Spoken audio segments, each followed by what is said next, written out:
Ассаламу алейкум, туғандар, достор, қырғыз елім. Мен аты жөнім Закиров Кубанышбек Рысбекович, Ош шаарынын тургуну боломун. Сіздерге қысқача Ош шаарындағы Боорукер үй интернатынын мыйзамсыз түрдө 2 гектар жери сатылып кеткен тууралуу жөнүндө кыска маалымат берип кетейин.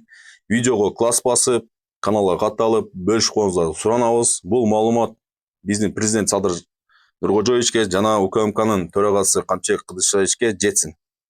Маалымат боюнча Боорукердик үй интернатынын 2 гектар жери жеке курулуш компания Golden House'га өтүп кетет. Азыр ал жерде дом куруп, бизнесин жүргүзүп, байып атышат. Ошол жөнүндө кыскача маалымат берип кетейин. Маалымат боюнча мыйзамсыз түрдө токтомду жокко чыгарып, айыл өкмөтүнө тиешелүү жер болгон, бул Төлөйкөн айыл өкмөтүнө тиешелүү жер. Аны мыйзамсыз түрдө жокко чыгарып, жеке компания Golden House'га сатып берген. 25 миллион сомго. Биринчиден сатуу мыйзамсыз болгон. Экинчиден сатканда дагы 1 копейкага саткан да, 1 тыйынга саткан. Жаган акчагачы. Өкмөткө 500 миллиондон ашык зыян келтирген. Мен силерге кыскача эсептеп берейин. 2 гектар жерде 200 сотик бар. 25 миллион сомго сатылган. Бул жердин дареги Амурт темир 9А, мурдагы Калинин көчө. 25 миллион сомго сатылат. 200 сотик, 2 гектар жер. Бир сотиги 125 миң сомдон болот. 2019 жылдын курсун, доллардын курсун алганда 69-70, 69-80 болгон. 70 доллардан эсептедим, 1785 доллар. Бир сотик жер. 1785 долларга сатылган. Мында айтканда 1 квадраты 1250 сомдон. 1250 сомдон 2 малдык абет. Уят, тем более бул Боорукердик үй интернатынын караштуу жер болчу. Ошол жерде столовойу, ошол жерде склады, ошол жерде айлана турган, мындай айтканда полисы болгон жаш балдар ойной турган. Ошол жерди жараксыз деп таап, ушундай арзыбаган тыйынга сатылып кеткен. 2019 жылдын статистикасын ала турган болсок, көп кабаттуу үйлөр куруш үчүн бир сотиги 30 миң доллардан баштап 60 миң, 65 миң долларга чейин барган. Орто эсептен бир аз арзыраак кылып эсептейбиз. Хотя бы 40 миң доллардан сатканда, 40 миң доллардан бир сотигин сатканда, 40 миң долларды 200ге көбөйтүргөн болсо 8 миллион доллар болот. Эгер ошол доллардын курсу менен эсептей турган болсок, 2019 жылы 70тен кылып эсептегенде 560 миллион сом болот. Бул 25 миллионду минус кыла турган болсок, 535 миллион өкмөткө зыян келтирип атат. Буга тиешелүү адамдар жазасын ала элек. Урматтуу Камчыбек Кыдышев, ушу маалыматты көрүп аткан болсоңуз, Ош шаарына келип, ушундай мыйзамсыз иштерди, коррупциялардын өзүңүздүн көзөмөлүңүзгө алып, тиешелүү адамдарды мыйзам чегинде жазага тартышыңызды суранабыз. Ош шаары коррупцияга чөгүп кеткен. Ош шаарында достчулук, тууганчылык менен жашап, иштеп калышкан. 10 жыл, 20 жылдан бери бир жерде отуруп, место орундарды сатылып, мында айтканда жакшы иштейм, мекен үчүн иштейм, элим үчүн иштейм деп окуу жайларды бүтүрүпкөн ошончо жаштар бар. Вакансия жок аларгачы. Бул өкмөт кызматкерлерин тазалап, жаштарды алып келип коюш керек. Өкмөткө пайда алып келдирем деген жакшы патриот жигиттер көп. Ушу сизден менин маалыматым, кыска маалыматым ушул. Мына тиешелүү документтер бар. Мен бир жуманын ичинде ушул тиешелүү мына 2004-жылы чыккан документтердин копияларын алдым. Мен жаран болгон үчүн көп жердеги өкмөт кызматкерлери документтердин копиясын бербей, чалсаң жолукпай, кабинетине кабыл албай көп кыйнашты. Мында айтканда топтогон документим ушул, бирок ушул эле документ жетиштүү. Бул документтердин копиясын видеого тиркеп кетем. Каалоочулар болсо көрүңүздөр. Ошондой эле ушул Боорукердик үй интернатынын Кыскача айтып кеткенде, видеого тартканбыз, бир сыйра маалымат алабыз деп барганбыз. Кааласаңыз видеонун аягында көрүп кетсеңиздер болот. Ош шаардык Боорукердик үй интернаты. Аскар Акаевдин буйругу менен мэриядан токтом чыккандагы 2004-жылы 21 январь ушул интернатка тиешелүү жер. Кыскасын айтып кетейин. Бул интернаттын 2 гектар 90 сотик жери болгон. Мына жерде эски имарат болгон, ал өрттөнүп кетти. Азыр мынада эски, мынада ушул 2 гектар 90 сотик жердин 2 гектар жери жараксыз деп табылып, мыйзамсыз түрдө жеке курулуш компанияларга өтүп кеткен. Эми ушул жерди конечно, мына дом куруп, элге үй менен камсыздаганда жакшы. Бирок бул жеке компанияга өтүп кетип атпайбы? Аянты 3 эсе кичинерип кетип атат. 3төн 1 бөлүгү калып атат. Бул 2 гектар жер жакта столовый, баня, складтары болгон, поле болгон. Мындай айтканда айлана турган, балдар ойной турган жери болгон. Ушуну 2017-жылы жараксыз деп туруп табылып, анан тендер жарыялап, 1-2 компаниялар катышты деп, ушу Golden House курулуш компаниясына өтүп кетет. Кандай өтүп кетет, кандай максатта өтүп кетет, бул толук маалымат жок. Бул тендерди, то есть токтомду жокко чыккан адамдар, тиешелүү адамдар жазасын ала элек, мен билишим боюнча. Андан кийин мына здание жаңы курулган. Бул здание мына алдын ала маалымат боюнча бул зданияга Абдишүкүр Ажы ошонун колдоосу менен, анан жана ушу элдин колдоосу менен ушул здание курулуп калат. Азыр ичине кирип көрсөтөм.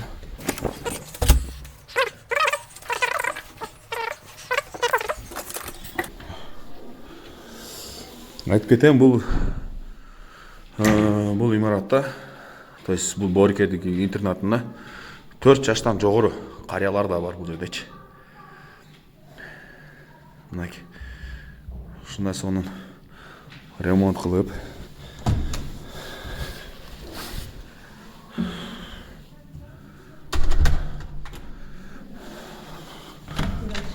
саламатсызбы? Жакшысызбы? Мына айыл жагынан жакшысызбы? Азыр бермейт. Мына бияк медицинский кабинетти экен, мурда жок болчу. Азыр канча мээлер бар эжеке? Медсестралар бар, мед айымдар бар. Караган? Общий? Өчтөн карайсыздар да, смен менен. Жок, дневной медайым, 05 врачыбыз бар. 05 стационар врач. Мына мурдагы эсинде жок болчу. Биринчи жардамга кичине дарылар бар экен. Ушундай таза.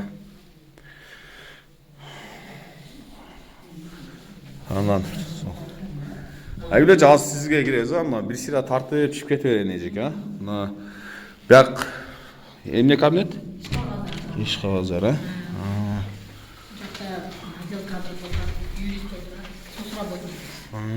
Саламатсызбы? Ремонттор жакшы болуптур.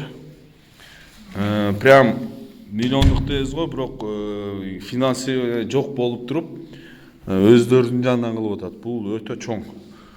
Бияк кесепкана окшойт, кесе болуп? Бухгалтерия. Саламатсызбы? Бухгалтериясы таза. Биринчи кабатыбыз өзү администрация, жарым администрация, жарым балдардын ашканасы, анан балдардын сабакханасы. Бияк сиздин кабинетиңиз окшойт, Эми эжеке, мына өзүңүздү бир тааныштырып, айтып, бир мээ болуп койсоңуз. Ош шаардык боорукердик интернатынын директору Калматова Айгүл Касымбекова.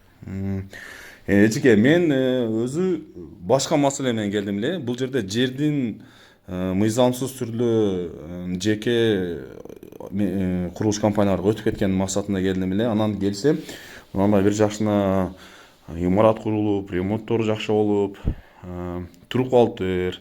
Ушуга ошол жердин өткөн себебинен бир ошо курулуш компаниядан же финансирование болдубу, же бирөө куруп бердиби, же мэрия куруп бердиби, же бир жеке бир эксан катары курулдубу, ошол жөнүндө бир маалымат берип кетпейсизби? Жер боюнча маалымат берсем, боорукердик интернатынын карамагында арендага 30 жылдык арендага алынган учурда 2 гектар 90 сотик жер болгон экен. Ошол 2018-жылы Төлөкөн айыл өкмөтүнүн токтому менен 2 гектар жери жеке курулуш компанияларына өтүп кеткен дагы. Бизде азыр 90 сотик жер бар. Биз 90 сотик жерди азыр учурда пайдаланып атабыз. Аренда катары. Аренда катары. Бирок азыр ушул боорукер үйгө бекитип берилдиби ошо 90 сотик жер? 90 сотик жер жанагындай жашыл китеп берилген. 19 жылга арендага деп. Дагы 19 жылга. Арендага деп берилген. Анан бул жерде мурун балдардын пульмологический санаториясы болгон. Анан 2004-жылы Ош шаарынын мэриясы менен токтом чыгарылып, боорукердик интернат ачылган. Ошол маалда 2 имараты болгон. 60-жылдан курулган финский типтеги 2 имараты болгон. Анан бир имараты 30 карыяга ылайыкташтырылган, бир имараты 30 балага ылайыкташтырылган. Анан ашкана курулган, ашар жолу менен, анан мончо курулган. Мен бул жерге директор болуп 2022-жылы келгенмин. Бул өтүп кеткени 2018-жылдары болду. 2017-жылы күз айларында экен, мен ал жерден маалымат алдым. Сиздерден ушу сурап кетейин. Сиз 2022 келди аса? Ошол келгенде ушул имарат бар беле? Бул имарат мен келгенде бул имарат жанагындай каркасы тургузулуп, үстү жабылган имарат болгон турган ушул жерде. Ошентип курулбай туруп калганына 5 жыл болуптур. Анан быйыл демөөрчүлөрдүн жардамы менен эң негизинде Абдышкур Нарматов устазыбыздын жардамы менен бул имарат 5-6 айдын ичинде тургузулуп, 2024-жылдын 10-сентябрында бүт шарттары менен колдонууга берилди. 80% ошол Абдышкур устазыбыз бүтүргөнгө жардам берсе, ал эми 20% баягы демөөрчүлөр болот, жеке жарандар, ошолор келип, ошолордун күчү менен бүттү. Ал эми Ош шаардык мэриясы тарабынан бизге жардам, бүт жанагы ушул 3 имаратка керектүү коммуникацияларды киргизип беришти. Мисалы үчүн свет, суу, канализация. Алар эми алардын сиздер эми ошол башчыгын алар милдеттүү түрдө. Ошолорду киргизип беришти. Азыркы учурда ушул кандай десем, биз баягы бир эле бюджетти карап отуруп калбайбыз ушул жерде, мындай как бы жанагындай демөөрчүлөрдү тартып, инвесторлорду тартып, ошонун жолу менен курулду бул 3 кабаттуу имарат. Кечиресиңер, сөзүңүздү буруп кетейин. Сиз мен биринчи ушу 2 жыл мурун бир-эки блогерлер келип, бир маалыматтар боюнча сизди бир жамандоо, бир наркы сөздөрүңүз болду эле. Ошол нерсе кандай чечилди, кандай болду? Мен бул жумушка келгенимден кийин 2 айдан кийин эле башталды. Билбейм алар кандай максат менен башташты. Мындай кандай максатты алдына коюшту, аны билбейм, бирок ушул мени уурдап атат, жеп атат, ичип атат, 700 000 сом жеп алды деп ошондой бир куру дооматтар менен баягындай резонанс кылып чыгарып беришкен. Бирок азыркы учурда мен аларга кандай десем, өзүмдүн актыгымды барып алардын алдына барып доказать этпей, мен аларга иш менен доказать эттим. Азыркы учурда мынакей баягы мени 700 000 сом жеп алды деп туруп куру доомат кылса, азыр биз учурда мына 20 миллион сомдук киреш алып келдик да, мындай. Киреш алып келип 3 кабаттуу имаратты тургузуп, мынакей ичине заманбап шарттарды түзүп, карыяларды, балдарды жашаттырып койдук. Азаматсыз, сизге чоң рахмат. Ушунча ошол элдин 1-2 блогер келип өзүңүздүн негативдүү жактан куру доомат кылып, аброюңузду түшүргөнүңүзгө бир өзүнчө бир доказать этейин депсиз да. Эжеке, эми мына сизден уктум, маалымат алдым. Бир жеке мында угуп калышым боюнча өзүңүздүн жаныңыздан дагы айлыгыңыздын эсебинен дагы мебелдерди алды деп эме кылды. Эми баягы кээде мындай бир иштин аягына бүтүп кеткенине баары жаныңан дагы мындай чыгым кылышка туура келип калат экен да. Баягындай мындай жертва приношение деп коюткандан кийин Сыр болбосо ошо бир канча кетти, анан эмне алдыңыз? Биринчи эми мындай да эжеке, сизден азыр башка мааниде келдим эле. Мына имаратты көрүп, маалымат алып, жүрөк өтө сүйүнүп турат. Мындай чынды айтканда азаматсыз. Сиздер мындай айтканда батыр деп койсо да болот да, баягы миссия герою плащ носит дегендей. Сиз мынантип ошо өзүңүздүн атыңызды куру домат кылып, жамандык кылса дагы сиз мындай бир жакшы иш кылыпсыз, азаматсыз. Урматтуу ушу мына мэрияны көрүүчү мына да кимдер бар жогоруда тургандар. Мэрлер ушундай иштеген адистерди поощрение кылыш керек. Ачыгы. Азаматсыз эжеке. Сиз мен мына көрүп алып, угуп алып, азыр жүрөгүм, көзүм сүйүнүп, жүрөгүм сүйүнүп отурам десеңиз, ошого эже бир сыр болбосо, бир кичине ушул интернаттын жаңы курулган имараты боюнча бир видео тартып кетсем, если уруксатты берсеңиздер. Бул жерде баягы жакшы адамды жакшы деш керек да. Мына Камчыбек Кыдыршаевич айтмакчы, мамлекетти бир эле адам эме кыла албайт да. Муну эл менен кылыш керек. Анан ошол мамлекеттин өнүгүшүнө бир чоң салым кошпуз да. Мен өзү башка мааниде видео тартканы келдим эле. Азыр сизде эми бир аз бир мактоо түрүндө бир тартып кетейинчи эжеке. Мына жүрөк сүйүнүп калды. Айтыңызчы, эмне биринчи өзүңүздүн мээңизден айтыңызчы, шума өтө кызык болот. Канча нерсени бир өзүңүздүн эме кылдыңыз, эми үйүңүзгө мындай айтканда тыйын алып барбай өзүңүздүн айлыгыңыздан эмнелерди алдыңыз эжеке? биз мен ушул өзүмдүн кызматкерлерим менен эле жанагы демир акча таппай эми бир ишти бүтүрөйүн десең кичине акча жетпей калса демир кызматкерлерим менен эле түшүндүрүп келгиле, эми ушул балдар үчүн, карыялар үчүн баягы айлыктарыбыздан эле топтоп баягы Бир эле сиз эмес, общий иштедиң, ошо онда топтоп анан кийин балдарга жетпей калса, килемин салыш керек болуп калса, килем салып, килем алып, идиш аяк алып, эми ушундай майда чүйдө нерселер келип атты колубузданчы. Ошолорду толуктап. Сиз азаматсыз эже. Мына мен угушум боюнча көп нерсени кылыпсыз, бирок мына скромность украшает человека дегендей сиз өтө скромность кылып атасыз. Рахмат. Анда эми мындай өзүңүздүн айткыңыз келбесе, бир сыйра көрсөтүп койсоңуз эжеке.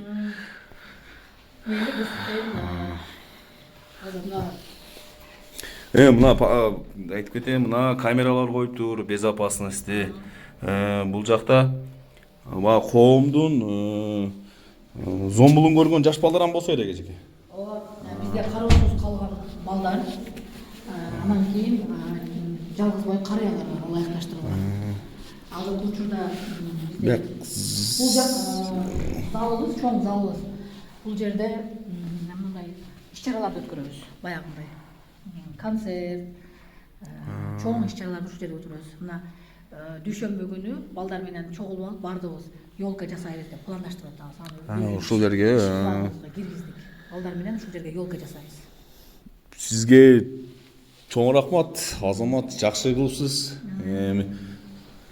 Аял кишиден ушундай чоң нерсени мынакей, урматтуу кыргыз элим иштеген адам. Бул жакты биринчи тартып эле, ошол ал жакта.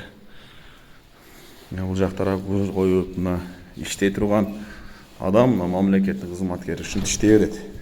Бул жак балдарыбыздын эс алуу камасы, сабак даярдашат, китеп окушат.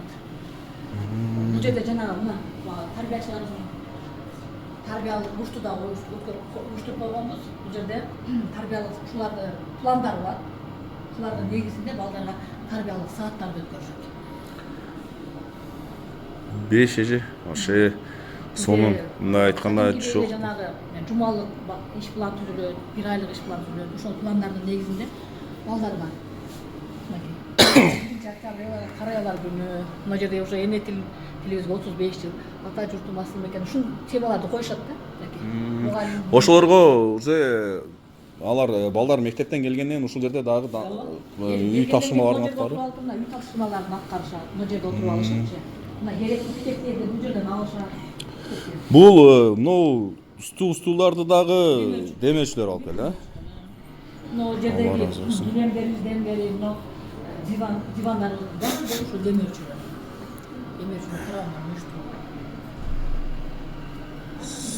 Сонун сөз жок. Вообще сөз жок. Бул жакта балдарыбыздын ашканасы бар.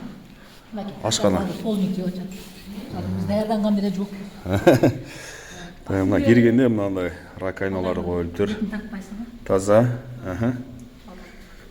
Таза. Эми бул жерде балдардын жүзүн тартканга болбойт экен. Мына холодильниктер, мына демөөчүлөрдөн ар кимдин колунан бирөөсү кичинекей холодильник, бирөө чоң холодильник, нонто алып келип, ушинтип мына таза. Чынын айтканда мына бизде Оштогу тамактануучу жайдан дагы өтө таза экен.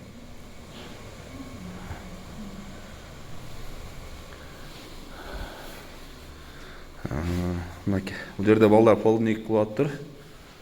Бул жерде мектептен келишет азырчы. Ал жерден уже тамактанып келген бул жерде. Мына жерде азыр мектептен келишет. Мектептен Келишет, полдник дешет. Анан саат 6-да ужин. 6-да ужин. Аябай сонун. Мына балдарга мына Аристон коюлуп ысык суу чыгып өтө сонун. Экинчи этажыбызда эми балдар жашайт экинчи этажда. Балдардын канасын алып чыгат. Ошо балдардыкы, анан ошо эсли эме болсо карыялардын дагы комнаталарын көрүп койсоңуз, көрсөтүп койсоңуз. Ар бир мээсине мынантип ковер коюлуп сонун болуптур. Түшүп кетип атканда. Балдардын эми беттерин такпайбыз. Жүзүн тартпайт экенбиз балдардын. Аласызбы? Биринчи мына комнатаны баштайлы. Бул жерге Тарбиячылар. Ассаламу алейкум, кандайсың? Буяк тарбиячылардын комнатасы экен. Мына эжекелер үчтөн келип эс алганча жерден. Балдар менен иш алып барасыз ушул жерде. Жакшы. Өтө сонун. Бул жакта эркек балдарыбыз жашайт, бул жакта кыздарыбыз жашайт. Анан Бир кыз бала, бир эркек бала. Анан жок, бул жакта жалаң кыз балдар. жок. Комнатасын тартып коелу, бир кыз балдарыкы, анан бир эркек балдарыкы. Анда баягы бош болду. Бошунан, кемеси бош болсо. Азыр мына киргенде оң жакта кыз балдардын жатаканасы экен. Бул жак, сол жак, оң жак, сол жакта балдардык экен. Мына балдардын канасы экен. Мына эмеректер дагы жанга окшойт, Бул имаратка кирген нерсенин бардыгы жаңы. Биз эски имарат, эски эмеректерди алып келбегенге аракет кылдык. Айтып атпаймынбы? Алла разы болсун. Өтө сонун, өтө сонун. Мынандай жакшы радиаторларды коюптур. Жылуу экен. Шкаф 3 балага 3 бирден шкаф. Бир комната 3 балага ылайык Балага да. 3 комната. Аябай сонун. Анан саныз билем. Бул өздөрүндө сразу өздөрүнө да саналып эле. Вообще сонун. Туалет, раковина, Аристону менен. Сонун сөз жок эже, сөз жок. Өтө сонун условия кылып берипсиздер. Анан баягы мындай бөлүп койдук. Карыялар балдардыкын өзүнчө, балдардын карыялардын өзүнчө бөлүштүрүп койдук. Ар бир чыккан этажда, ошондой болуп. Бул жак кыздардын бөлмөсү, Азыркы кыздарыбыз сүйлөшүп отурушат. Бул жак кыздарыбыз. Ушундай эле 3 ушундай. 3 шкаф, 3 жатакана. Дагы ар бир балага бирден тумбочка заказ берип койдук. Дагы алдагы демөчүлөрдүн жардамы.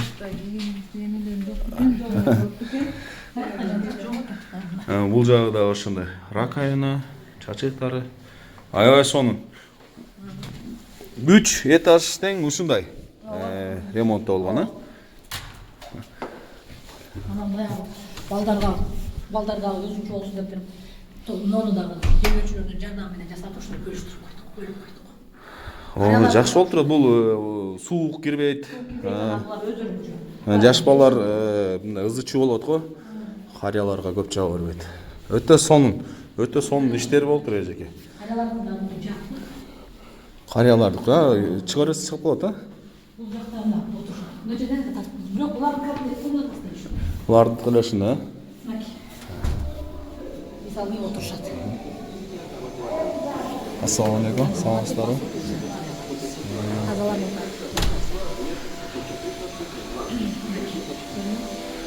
Мынаке бул жакта карыялар эс ала турган, телевизор көрө турган жакта комнатасы экен, а?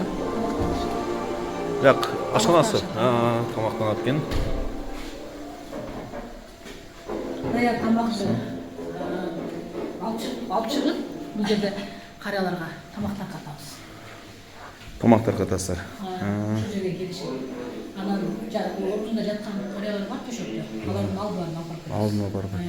Азыр канча карыя, канча жаш? 8 карыя. 28 карыя. 15 бала. 15 бала бар. Менин жатаканасынан бир Просто буларга баягы жашап аткан акыр келишти.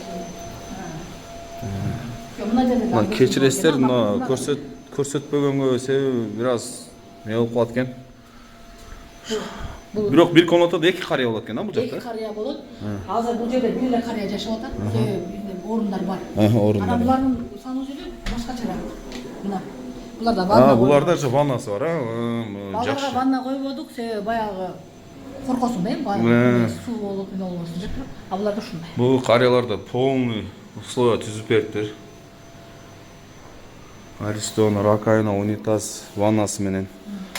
Даже мындай резинадан бери бир резина гана акча экен да, ошол эми демөчүлөр менен аябай көп иштештик да. Ушул интернатка кийим ушинтип салым кошуп, ушундай чоң иштер кылганга Алла ыраазы болсун. Ушул мындай айтканда имаратты куруп, ремонтун кылып, ушинтип ишке салып, сонун кооз ремонттор кылып, карыяларга жаштарга ушундай условия түзүп берсиз да. Сизге бир өкмөт тараптан бир сыйлоо, бир грамота, бир демке бердиби? Мына жакшы мекеме же болбосо башчы депчи. Эми мына жылдын жыйынтыгы менен беришет деп күтүп атам. Эми бул сизге бериш керек экен. Азаматсыз. Мен ачык айтканда бул азыр сөзүмү жоготуп, мындай айтканда сөз таппай калдым да. Мен башка ой менен киргенмин, азыр кирип бул интернатты мен 2016-жылы келгенбиз. Бир аз кичине эксан кылып. Ошондо келгенде көргөн состояниясы менен азыркы көргөн состояниясы бир өтө кубанычтуу болду. Мен сөзүм жок. Анан ошол курулуп аткан болсо, мен ойлоп аткам да бул жеке курулуш компанияга өтүп кетип, анан өзүнүн эсебинен анан ушундай салып берди деген ойдо калдым эле. Анан сурап, издештирип, маалымат алганыма караганда, ушул сиздин өтө чоң кызматыңыз бар экен. Сизге рахмат. Мындай айтайын да, мене бере башкасы бере, мына элдин эле атынан айтып кой берейин. Сизге чоң рахмат. Алла ыраазы болсун. Ден соолукта болуңуз. Ар дайым ушинтип бирөө бирдемке кылса, жакшы кылса, бүткөн ишке сынчы көп дегендей, андай нерсе көп болот. Ошого өзүңүздүн эмоцияга алдырбай ишти кыла бериңиз.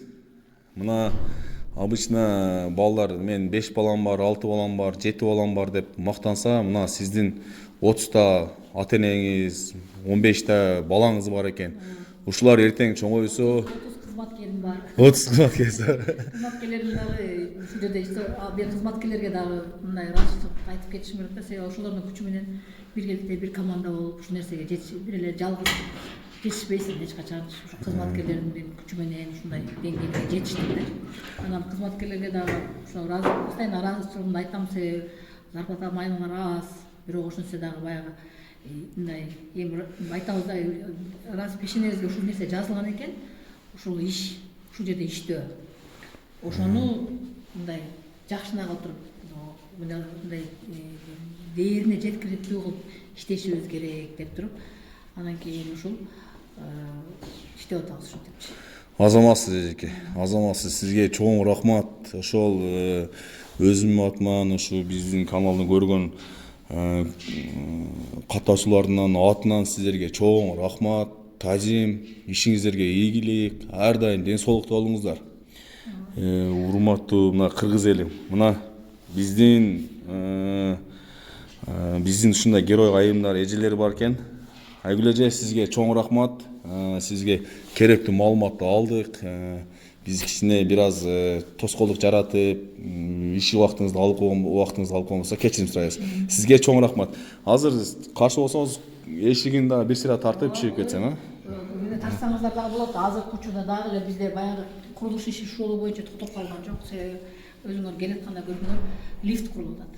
Карыяларга ыңгайы үчүн бул дагы демөөрчүлөрдүн жардамы менен, Абдышүкүр устаздын демилгеси менен ошол жерге дагы лифт курулуп атат. Азыр чыкканда көрөсүңөр, 3 кабаттуу имаратка ушул карыяларга лифт курулуп атат. Булар карыялар эми балдар бул жак менен түшсө, карыялар лифт менен түшөт эмичи. Жакшы экен, аябай сонун экен да, 3-чү этажга чыгып кыйналбастан лифт менен. Бул дагы демөөрчүлөрдүн. Бул дагы демөөрчүлөрдүн жардамы. Сиз бул демөөрчүлөрдү каяктан таап атасыз? Эми ушул баягы жакшы максат койсоң, жакшы иш жасайм деп алдыңа бир мындай стимул койсоң, ошол иш жасала берет экен да. Баягы жакшы мындай жакшы тилек, жарым ырысты эле жасала берет экен. Рахмат эжеке сизге. Бул сырты дагы бүткөн экен, Ошол сырты жөнүндө дагы бир аз маалымат берип кетсеңиз, Сырты бүткөн, ооба, сырты бүткөн. Ошол ким жасаган, там кандай демөөрчүлөр менен? Так. Мына сыртынан травитин болуптур. Азыркы мода болуп аткан мындай освещениялар коюлуптур. Бар жогу жабылып, өтө чоң кооз имарат болуптур. Эжеке, эми бул сырты дагы ошол демөөрчүлөрдүн атынан болуп атат, Имарат толугу менен сырты, айланасы, ичи бардыгы ушу демөөрчүлөрдүн жардамы менен бүттү. Коммуникация Ош шаарынын мэриясы тарабынан киргизилди. Ошол. Андан сырткары мончобуз ремонт болуп, капиталдык ремонттон өттү. Ага Ош шаарынын мэриясы жардам берди, мэриясы тарабынан каржыланды. Азыркы учурда эски имаратыбыз дагы ремонт болуп атат. Ал дагы Ош шаарынын мэриясы тарабынан каржыланды. Азыр сизге дагы бир суроо берип кетсем, ушул здание кылып атканда, мына жерде бир ушундай бир турулуш компаниясы дом куруп жатат, мына зданиянын аркасында Golden House. Ушул курулуш компаниядан эмне бир жардам болдубу? Билбейм, мен эми баягы айтып атпаймынбы, мен 2022-жылы келдим. Келгенде бул имарат Сиз келгенден баштап бузулуп, анан үстү жабылып, жана ичи кара шыбак болуп турган экен. Ошол деңгээлге чейин булар жардам бердиби, жардам бербедиби билбейм. Бирок муну имарат кийин толугу менен бүткү чөктү.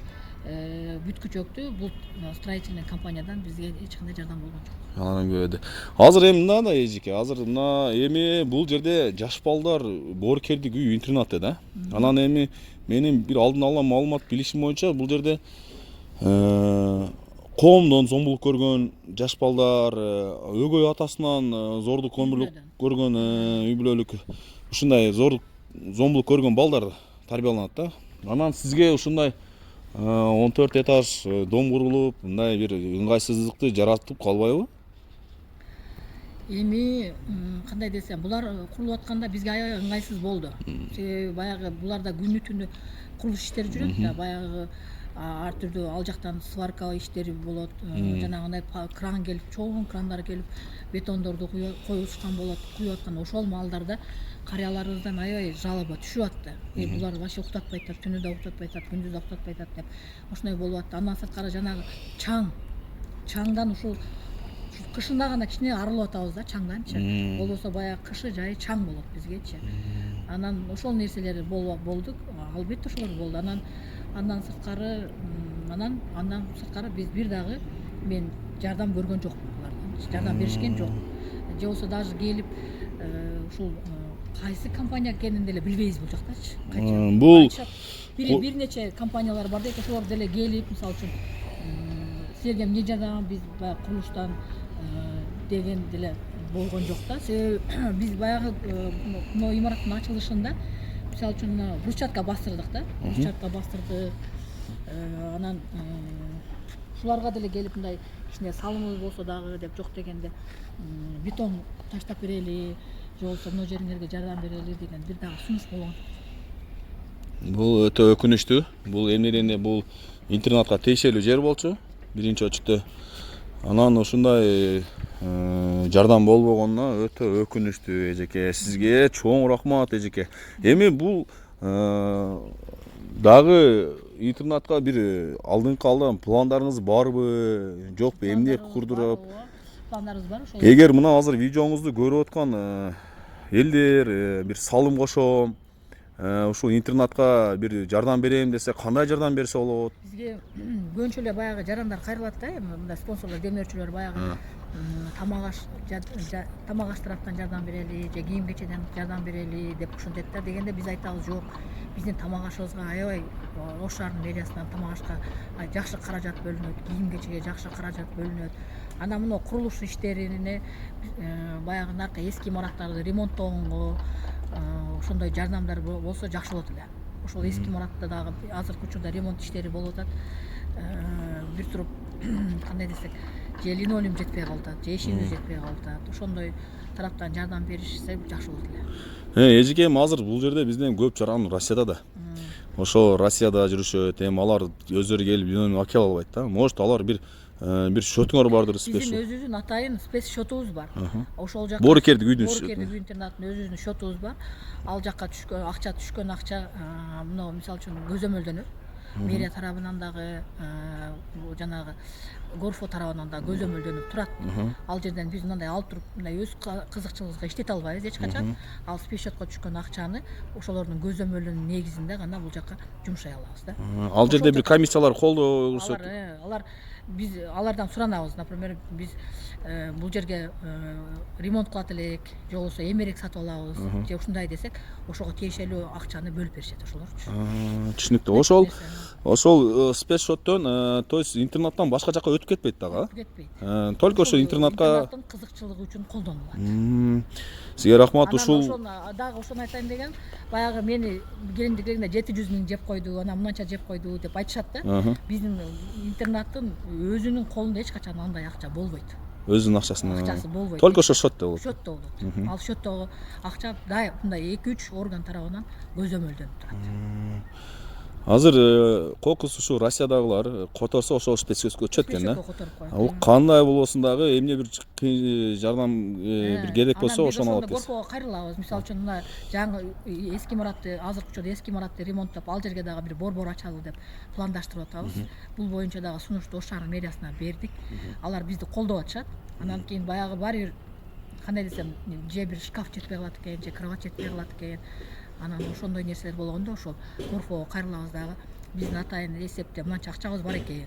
Ошондо мынанча акчаны бөлүп берсеңиз, биз ушул жерде силерге ушул керектүү нерселерди сатып алабыз дейбиз. Анан баягы комиссионно сатып алынат, отчет ошол жакка берилет. Рахмат. Сиз ушу реквизиттериңизди берип койсоңуз, мен мына видеого тиркеп коем.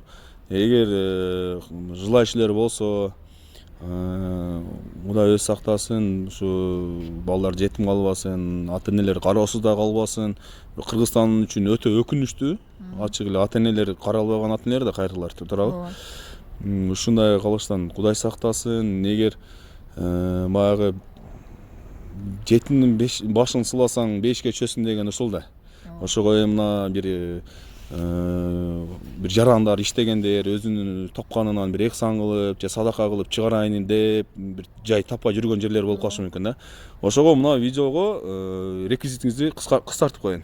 Анан каалоочулар ошого өзүнүн салымын кошуп 100 сомбу 1000 сомбу не кылышат. Анан эжеке эми сизге чоң рахмат. Эшикте турган бир аз ишип калдыңыз окшойт. Сизге чоң рахмат. Арбаңыз жакшы иштерди кыла бериңиз. Бир аздан кийин дагы бир сыра тартып кетем. Анан азыр убактыңыз көбүрөөк убактыңызды алып койдум. Мен бир айланасын 5-10 мүнөт тартып анан кетсем, эжеке, элге толук маалымат бер, Рахмат Айгүл эжеке, рахмат. Чоң. Так, дагы маалымат айтып кетейин. Мынау брусчатканы бир спонсор келеткен 300 квадратка спонсор болуп берем деп. Азыр точно эсимде жок, бул где-то 800 сом, 1000 сомго чейин болсо керек. Мындай айтканда 700 сомдон болсо керек брусчаткачы. 300 метр квадратка спонсор болом деп, бир аз кичинерээк болуп калган экен. Алдан ыраазылык үчүн деп туруп 600 квадрат басып кетти. Буну бир байманат эмес, буну ушу брусчатка чыгарган эле бала спонсор болуп кетиптир. Өзүнүн аты жөнүн айтпаптыр, реклама кылбаптыр. Сурасам да айтпай койду. Мына. Азыр эми мыяка карыяларга лифт коюп берип атыптыр. Лифтин басы $25,000 дейт. Мынаке. Эми ушул интернат. Мына балдар ойной турган аянча да. Мына жүрөгүң ооруйт да. Мындай карап турчу. Эми бул кароосуз калган балдар, бул Кыргызстандын балдары да, булчу. Кыргызстандын жараны, Кыргызстандын балдары. Ушуларды жакшы карашыбыз керек да. Булар ушуларга тиешелүү жерди алып туруп, дом куруп, бизнесин жүрүп байып, баягындай кылбашыбыз керек да. Бул жетимдин акысын жеген бул өтө өкүнүчтүү нерсе. Азыр бул жак баняны көрсөтпөй калыптыр, бирок банясы ремонт болуп атыптыр. Баня болот экен бул жагы. Жакшы. Мындай айтканда, эптеп бирөө раковина алып келеткен, бирөө ванна алып келеткен, ошондой кылып, бирөө краска алып келип береткен, бирөө бекер келип краска алып береткен, ошентип сан иштери менен ушул мээ курулуп калыптыр. Эми урматтуу кыргыз элим, кыргыздын чыгаан жигиттери, өзүңөр эле бир мынтип анализ кылып көрүңүздөрчү. Азына Песков блоктон бер жагы да 2 гектар жер курулуш компанияга өтүп кетти. Эми буякта ар кандай ситуация болот да, баягы коомдук зомбулук көргөн жаш балдар бар, кароосуз калган жаш балдар бар, өгөй атасынын зомбулугун көргөн жаш балдар жашашат да. Мындай айтканда, интернетте баягы чыгып атпайбы видеодочу, ушундайлар жашайт да бул жердечи. Эми ушулар жашап атса, бул жерде ойноп бассам не удобно да, мына жерде кара. Канча квартира бар, канча местен айнегенен видеого тартып отурабы. Балдарынын кароосузда калган ата-эне карыялар бар. Эми ал өтө өкүнүчтүү. Өзү ушуга жол берген общий мына кыргыз элине, Ош шаарына бул өтө өкүнүчтүү нерсе.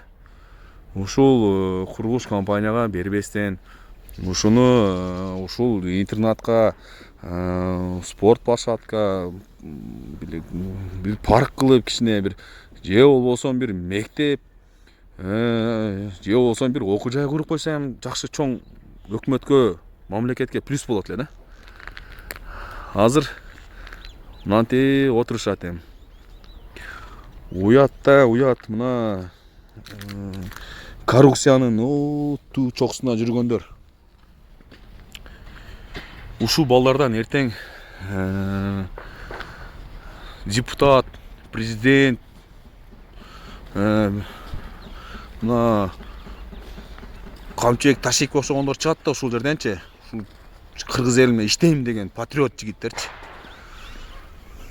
Азыр мына эжекеден, Айгүл эжекеден маалымат ала албай калдым, бирок өзү мынанын кыска маалыматы боюнча, мына жерде эски финский 50 канчанчы жылы салынган здание болчу. Буну күндүз эле эчтемкесиз жол эле замыкание деп туруп от чыгып кетти. От чыгып кетип, өрттөнүп, бул азыр бузуп алып жок кылып салды бердичи. Эми бул өтө өкүнүчтүү. Анда эмесе достор, видеого лайктан басабыз, максимально бөлүшөбүз, каналга катталабыз, чтобы ушул видео УКМКнын төрагасы Камчек Кыдышаевичке жетсин. Коррупцияга жол жок. Ассаламу алейкум.